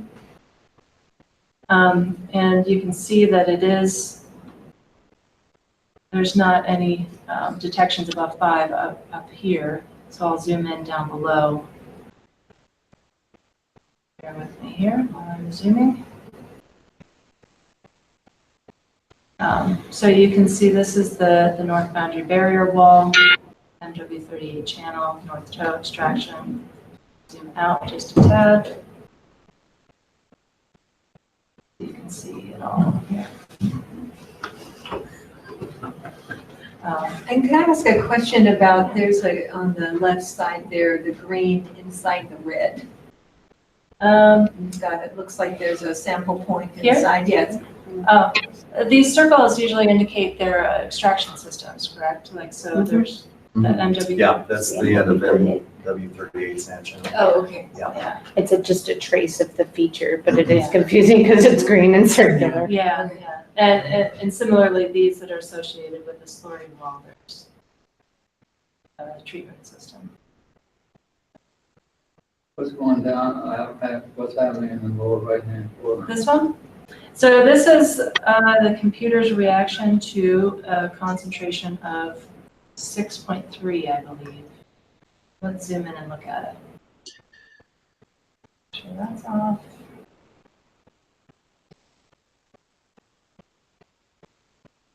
And then we can look at, not this one. This one. So this sample right here, which is on the outside, I think that's PX11, right? Had a detection of 6.3. And then this one that's right adjacent to it inside the slurry wall, which is, I think, PI11, had a detection of 3.6. So that's where it is above 5. And this is an area that's on the radar. I don't know, the WSTs can speak to a voluntary response that they've enacted in that area. I was just going to refer back to, we did a site tour with some CAG members and myself, I think last year. The year ago now. And we parked and got out and walked and talked about this area. So I don't know if you think back, I think the vans stopped and we sort of pointed out. So you have extraction wells there that are trying to pull that in? Yeah, there's 2 extraction wells that pump about 500 gallons a day. And do you have wells outside that to make sure that you have pulled it in? It's a hydraulic gradient assessment on that. So that the interior is being, the exterior groundwater flow is flowing towards the interior. Inward gradient. This is Dietrich. Can y'all guys hear me? You're not testing outside of that. We have in the past, yes. Make There's sure a whole assessment that is done on that. Mm-hmm. So Tom, just for your information, that is the PM11 area. We are talking about PCE here, not TCE, but there's been an out of compliance condition as far back as that PM11 series goes until the last status report. Now it's gone indeterminate. The statistics aren't saying whether or not it's in compliance or out of compliance. So that is a change. You won't see a red dot right there now on that status report, the latest status report, because it's indeterminate. But it is still above standards. This is an example of where if the concentration is above standards, the state would just like to say it's out of compliance instead of doing statistics, but we're stuck with the statistics for now with the current groundwater monitoring plan. And I think this kind of demonstrates, the value of the 3D analysis is it shows an area that's of concern. Definitely looked at those areas to make sure that we have volunteer actions or we understand what's going on. So, just like you, but we did the same thing, what's going on down there from the 3DBA. Of course, that's the PM11 area. So it's a valuable tool for that. Pardon the interruption. You okay?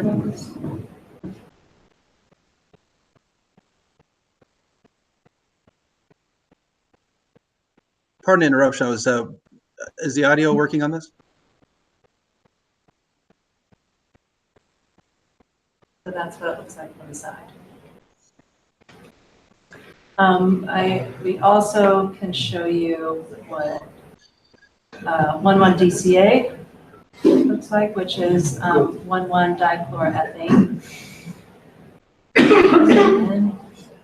Again, it's shown to 990 micrograms per liter, which is the performance standard. That's what that looks like. Zoom out just a bit.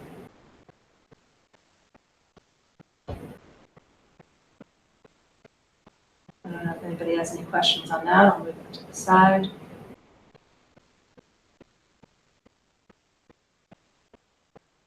Slowly, so I don't make anybody nauseous. Doing good.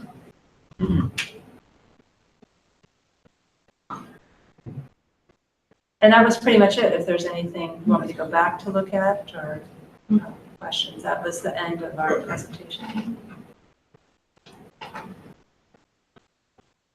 Questions, thoughts,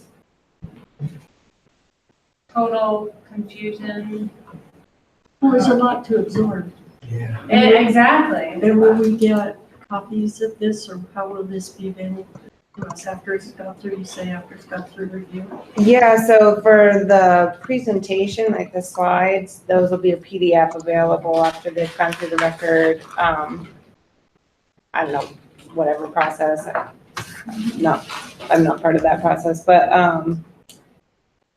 the 4DIM files, these at this point, we're pretty much 100% confident that they're displaying everything and not putting anything sort of on there in a wonky way. But I think there's still, Linda, like a finalization step before our distribution. So. Will you be distributing the actual model with a viewer?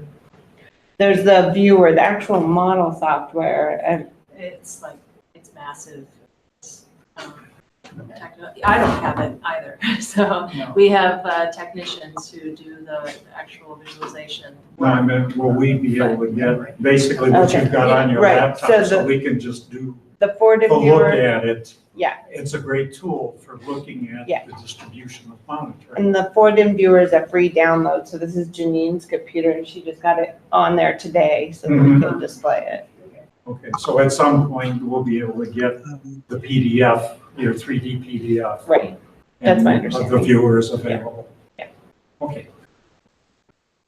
And usually how it's been the last couple of months that we've been able to post the presentations within a few weeks or by the following meeting. I think Jennifer knows more about the SEMS process than I do. Yeah, I mean, it's just, we have this crazy document software that everything has to get submitted, our attorney has to sign off on it, project manager has to sign off on it, like 2 people have to sign off on it. And then eventually it gets out of the black hole and then it can't get posted to our website until it's in that document. Tom, did you have yours over? When you say that it's less than 0.9 for 1,4 docs, then you're saying that it's 0.9, less than 0.9 down to minimal detection limit, or are you saying it's less than 0.9 and you don't know if it's there at all? Well, the PQL in general is supposed to be the practical quantitation limit. So that is the statistical limit where you will be able to detect that chemical at or above that limit if, there's a correction factor or something. So if the lab reports it as not detected, it means that it was somewhere below that limit, they couldn't see it with their instruments for whatever reason. So They don't give you an MDL? no, the method detection limit is part of calculating the practical computation limit. And I guess I'm getting kind of off topic, but like there's a limit to your instrument, so that they call it the instrumentation detection limit. Yeah, and then there's the method of how you can actually see it with the equipment. But then there's a statistical correction to show like what limit is really practical that you can say, I can see it at this level. And that can vary, and the way that those are determined is a site-specific calculation that I think Lori did a review on And that. so I'll just put it in the greater circular context this is not anomalous. The way this is handled at the site is not anomalous. It's tricky because of where the state standard falls. And so really the consternation surrounding it is the fact that the state standard's in between the PQL and the MDL. And that's why it's a topic here. With other compounds at other sites, when we visualize plumes, this sort of software is not typical. Getting something, this is pretty Cadillac. This takes a lot of effort for EPA to be able to sort of pony up for a site. Typically, you're seeing hand-drawn circles, but we cut those off at a specific spot. We don't chase them out to the level that an instrument can potentially detect a peak. The reason I'm asking is that part of the concerns of the community is, are we being contaminated? And you're showing that, and we've got Murphy Creek in there, and they're planning to build new houses in an area that may be contaminated. And they want to know, should know, is it present? Right. And is it present at MDL or PQL? And I think you're nailing this overarching, encompassing topic that we haven't delivered information on, and that's risk. So when I went through the EPA team, I neglected to mention Dave Berry, who sat here before, but that's how the circular process is driven, is by risk. And so, are we being exposed? What does that mean? That's our toxicologists. Those are our experts that all these questions, that's who we direct them to.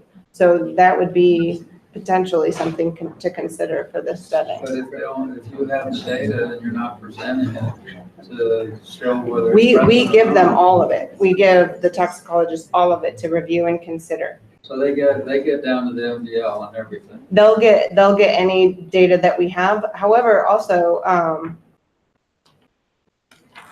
the calculations they do can be independent of the data. They could say, based on this setting, this this use of this land, this density or this type of population, whatever. I can't speak to it specifically, and I'm probably butchering it. But this is a level we should be concerned about. And then we can compare our data to that level, be it below the PQL or not. So this is a huge topic, and I think really it underlies a lot of the questions that come up with the hydrogeology and the water chemistry. So then you have the data.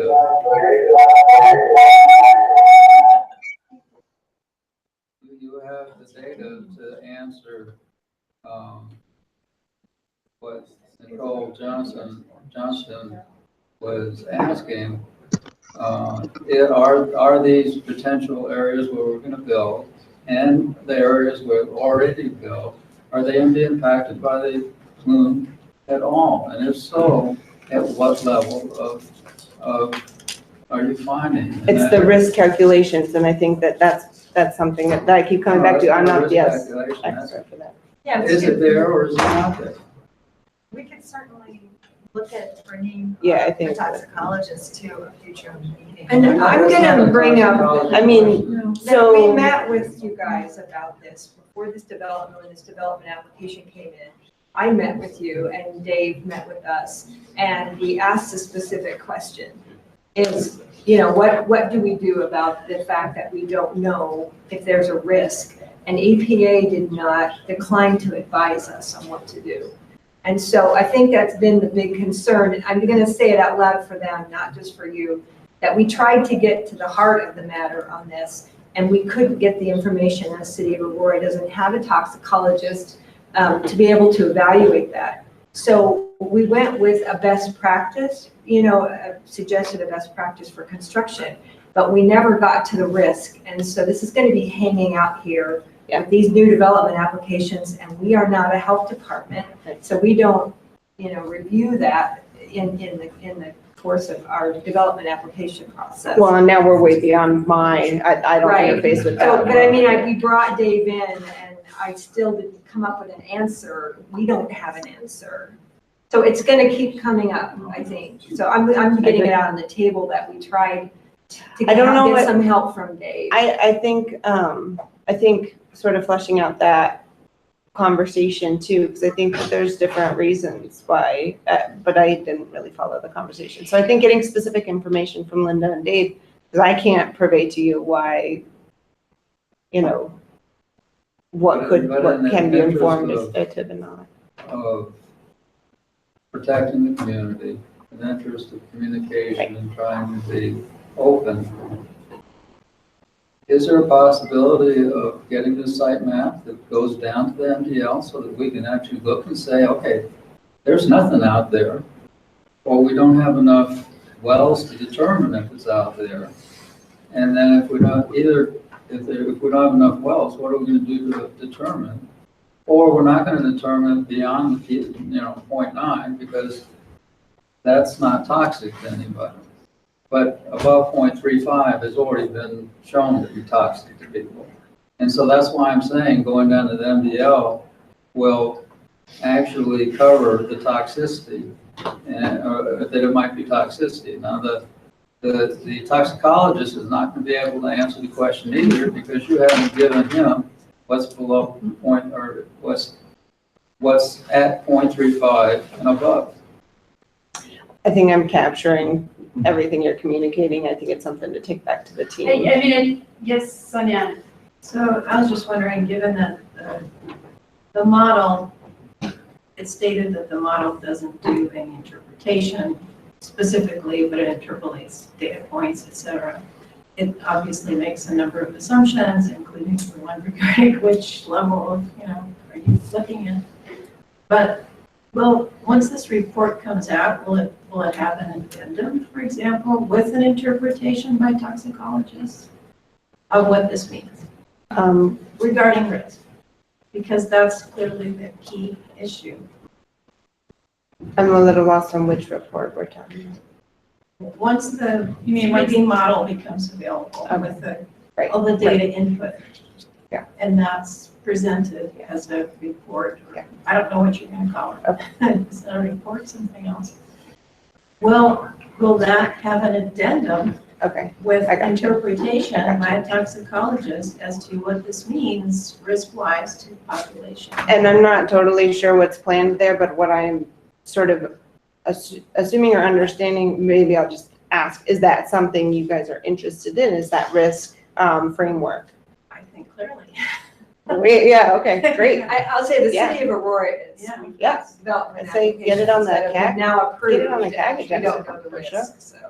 But that was going to be dependent on the visualization. The data density wasn't great enough to do visualization up there. No. So a risk framework for understanding those data can be done independent of the visualization. Okay. Yeah, But the visualization doesn't have enough data density up in that area. To do the 3D. To do the 3D and to give you any plume boundaries or anything. But Dave has all that raw data. So we can have that risk sort of foundational conversation with all of it. It doesn't rely on the 3D visualization. Or it's not. You guys hear me? Yeah. Okay. A quick thing about the risk and the data density. I do believe the extent of plume needs to be known if the pathways can be determined. I mean, it's still required for risk assessment, right? Receptor, yeah, like this is a Dave conversation, but yeah, what's the word? Like a completed pathway to determine whether or not there's a completed pathway. Right. I mean, it either has to be assumed that groundwater is a completed pathway, or defined by the plume where it is and isn't a completed pathway. Right, and if groundwater is being encountered or not. So, I mean, so it's not truly independent of what's going on with this. This part of the study has. It is, so, okay. It's not unrelated, however, using the 3D visualization tool is not a necessary step to be able to observe the data that we have in the north end, from the north end investigation, and utilizing that to sort of talk about risk and exposure pathways. True.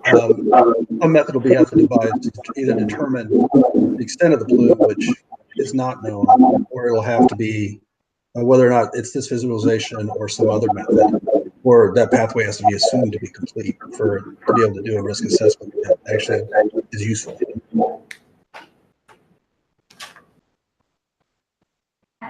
I just did a shrug. That would be a risk assessor question. Okay.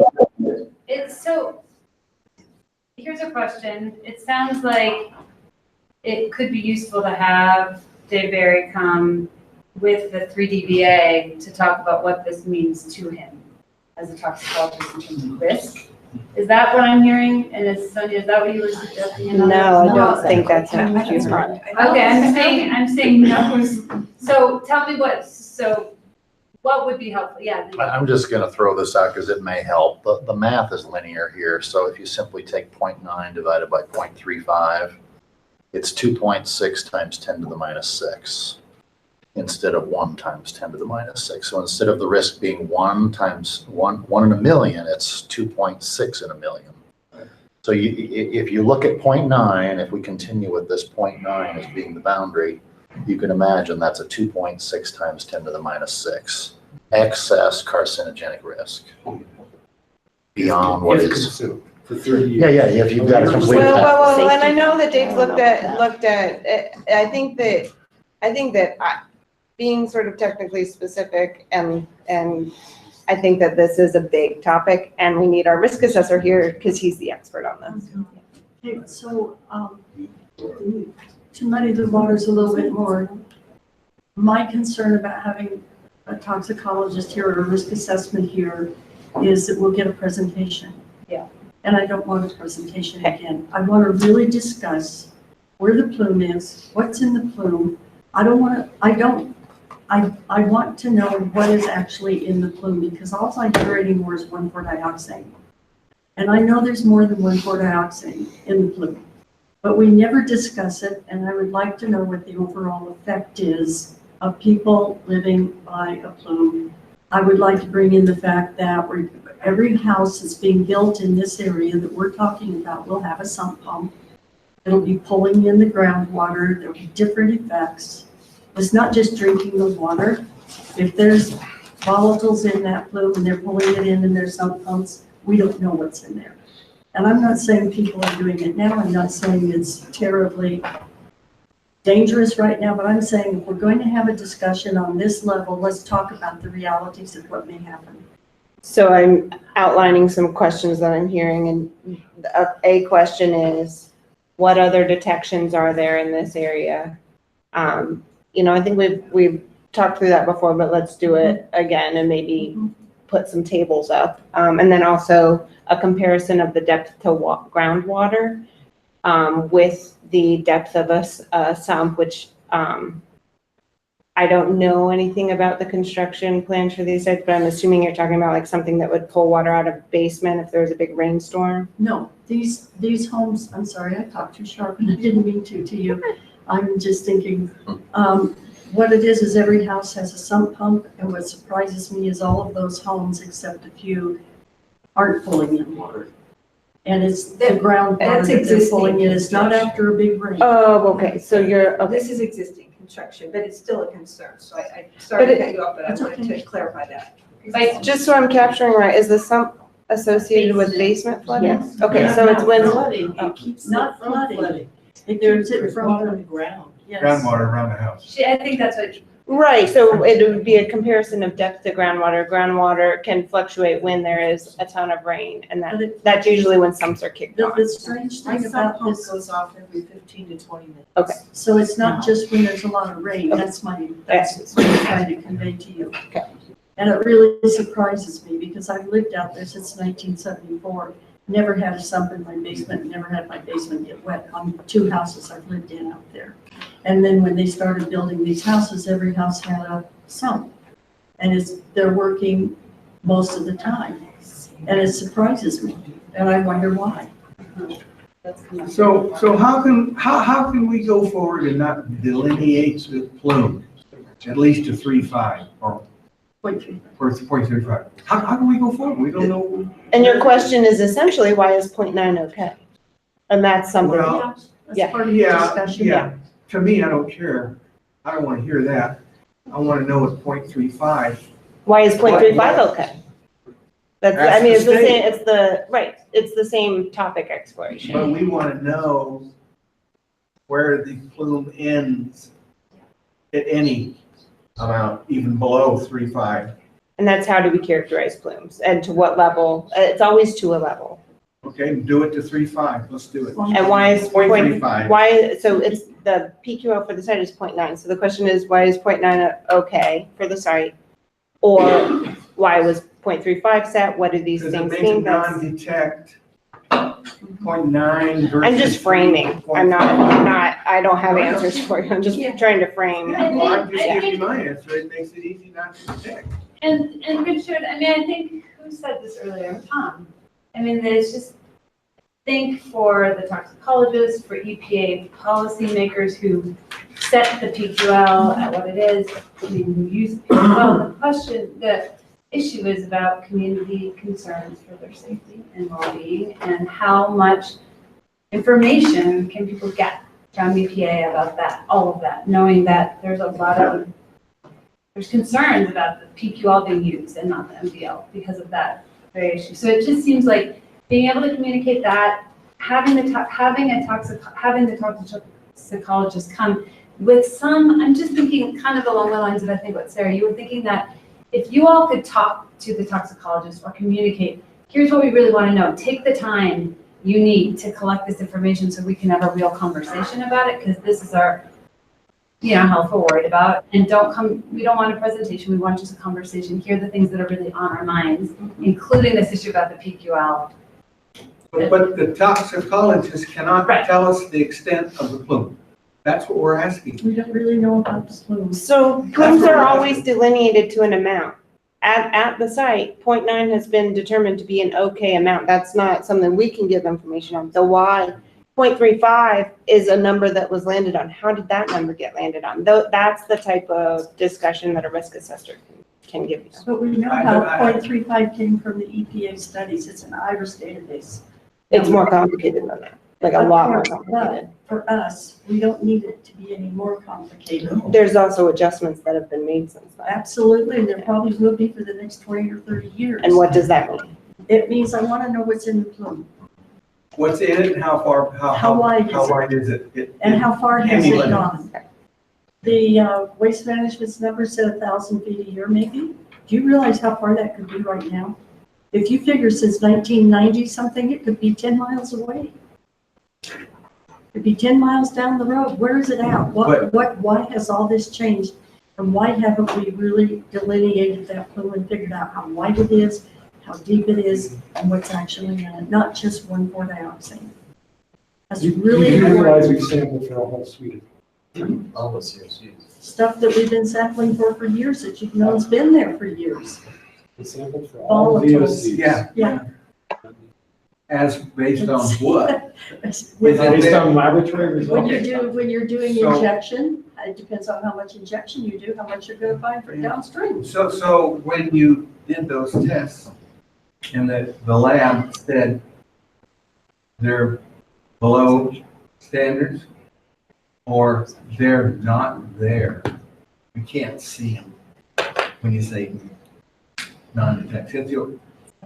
We want to know if they're there or not there. If they're below standards, fine. But we still want to know if they're there. And if the lab's saying they're not there, then I guess they're not there, and that would answer our question. You know? We're just lay people. I get that, you've got a technical advisor, he gets all the data. Yeah. And they have their opinions on what's Yeah. happening, and we have to take it one step at a time, how we can comment, what we comment on. They aren't involved in any technical meetings anymore. It used to be we would have good technical meetings where WSDs stayed, we'd all be together, we'd have good technical meetings. Don't have it anymore, so. Anyway, So- we never get our question. Two questions. Maggie, you had your hand up, and Bonnie, in that comment just now, obviously is a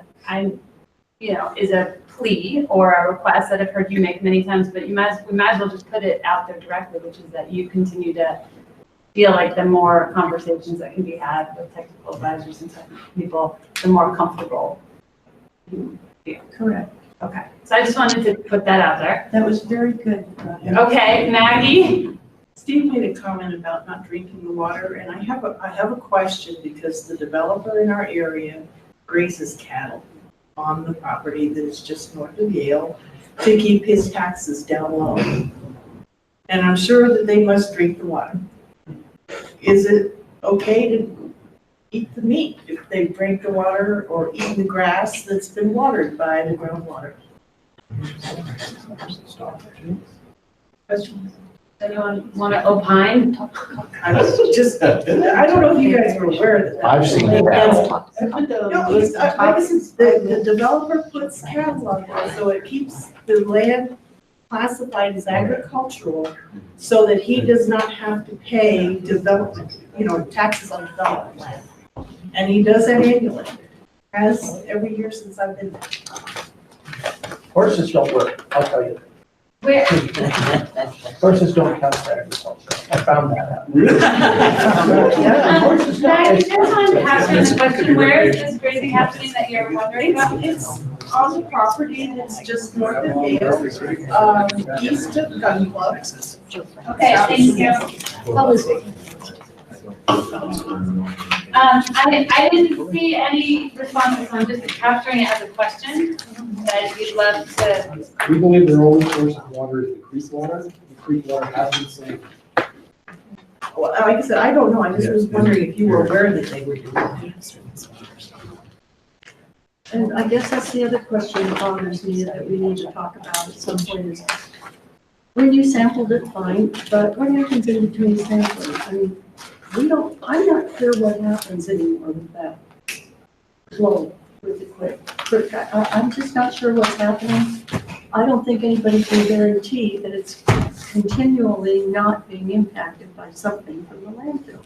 So Bonnie, I don't can I hold understand that how we as, can I, cannot know that. may I park that as a question in terms of the question about sampling, the concern / question about sampling surface water? It's not constant sampling. When they sample, they say they haven't found anything, but this isn't constant sampling. Okay. I have just seen how things come intermittently down the creek. So I'm just gonna keep that as a question, and I've been tracking these on the end of the summaries so that we can come back to them.